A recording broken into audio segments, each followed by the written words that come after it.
Le président du Sénat, André Obami-Itou, a reçu en audience tour à tour le chef de la mission d'observation électorale de la diaspora africaine en Europe et de la société civile africaine, le docteur Touré Dagbara Innocent, qui a rendu compte de sa mission d'observation du scrutin du 15 juillet dernier.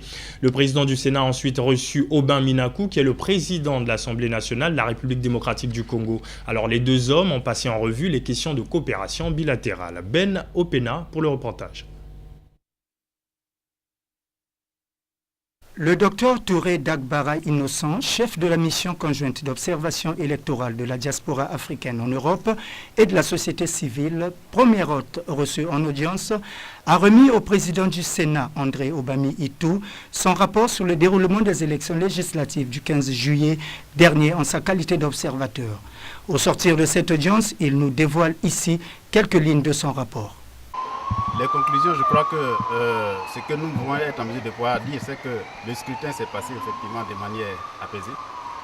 Nous savons qu'il y a eu effectivement une timidité des électeurs qui n'ont pas pu être en mesure de pouvoir sortir nombreux pour voter.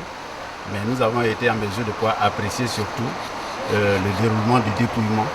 Parce que le dépouillement s'est passé effectivement devant les délégués des candidats, dont chacun a pu être en mesure de pouvoir avoir une copie de la transcription des résultats provisoires. Donc nous avons estimé effectivement au regard de cela, puisque chaque délégué était là, a pu être en mesure de pouvoir avoir effectivement une copie des résultats provisoires, nous avons été en mesure de pouvoir dire que le scrutin s'est passé dans la transparence. Les observateurs, Le deuxième hôte, Aubin Minakou, président de l'Assemblée nationale de la République démocratique du Congo.